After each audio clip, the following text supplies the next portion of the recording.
Kiai Haji Hamdurrahman Wahid atau biasa disapa Gus Dur adalah salah satu tokoh penting di Indonesia.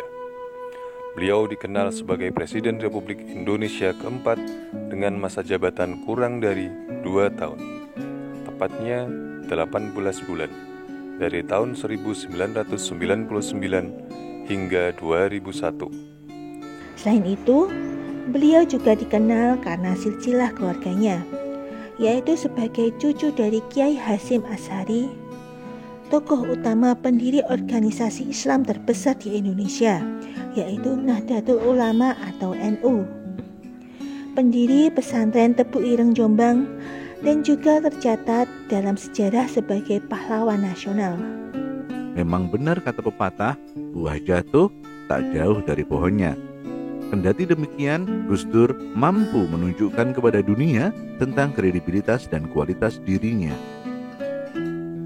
Kiai Haji Hamdurrahman Wahid atau populer dipanggil Gus Dur semasa hidupnya adalah sosok yang sangat unik dan nyeleneh. Gus Dur menjadi buah bibir dan menghiasi surat kabar dan media elektronik di Indonesia. Bukan tanpa sebab, karena beliau menjadikan masyarakat di Indonesia banyak yang tidak memahami dengan mudah pikiran maupun gagasan-gagasan Gus Dur yang terkenal spontan dan simultan.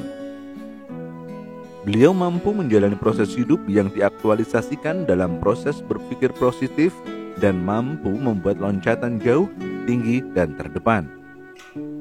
Sebagai bapak pluralisme, Gus Dur telah memberikan sumbangsih yang besar untuk bangsa Indonesia. Tindakan dan sikap beliau yang ditujukan mencerminkan nilai-nilai aneka, akuntabilitas, nasionalisme, etika publik, komitmen mutu, dan anti korupsi memang patut untuk dijadikan uswah bagi para ASN. Berikut akan kami sajikan aktualisasi nilai-nilai aneka yang diimplementasikan ke dalam perjalanan karir beliau semasa hidupnya.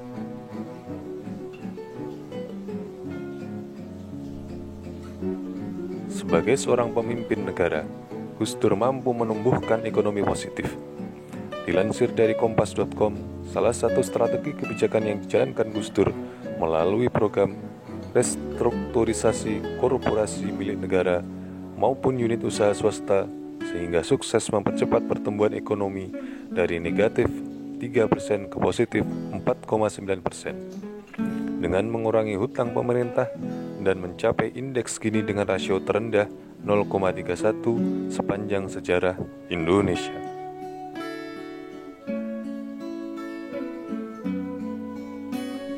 Di era peralihan abad 20 ke 21, Indonesia saat itu rentan terjadi perpecahan. Dalam setiap kunjungan, Gus Dur meminta negara-negara di dunia untuk tidak mendukung gerakan separatis di Indonesia yang ingin memisahkan diri dari Indonesia.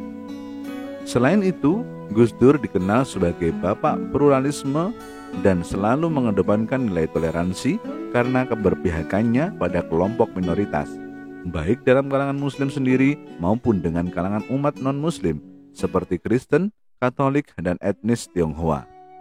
Fakta menunjukkan pada tahun 2000 menjadi awal bagi masyarakat Tionghoa di Indonesia mendapatkan kebebasan untuk menganut agama, kepercayaan, serta adat istiadat mereka, termasuk upacara keagamaan seperti Imlek secara terbuka.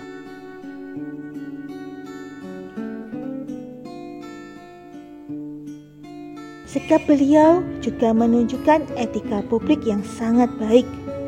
Bagaimana beliau selalu ramah kepada semua golongan masyarakat dengan tidak membedakan ras, suku, agama, dan bagaimana beliau mengayomi dan melindungi kaum minoritas selama beliau menjabat sebagai presiden.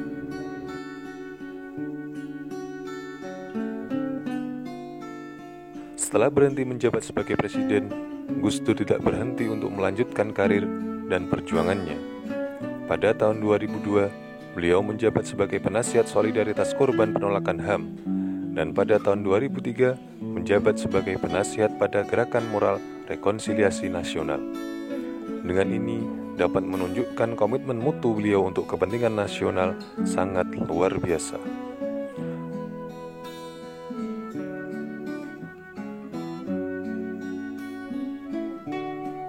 Sebagai seorang ulama dan presiden, Gus Dur memiliki komitmen kuat untuk melawan korupsi. Undang-undang pembentukan lembaga pemberantasan korupsi atau regulasi yang melatar belakangi hadirnya KPK adalah inisiasi dari Gus Dur. Dengan ini dapat kita yakini bahwa nilai anti korupsi sangatlah erat dipegang teguh oleh beliau.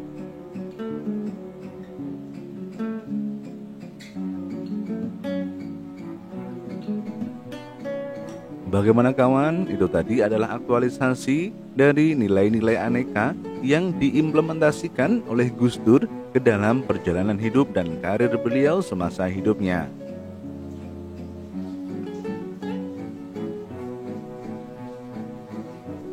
Semoga tayangan tadi menginspirasi kita semua untuk senantiasa mengimplementasikan nilai-nilai aneka ke dalam perjalanan hidup kita. Terima kasih sudah menonton. Jangan lupa subscribe, klik like jika suka, dislike jika tidak suka, bagikan jika konten ini bermanfaat bagi kita semua. Terima kasih.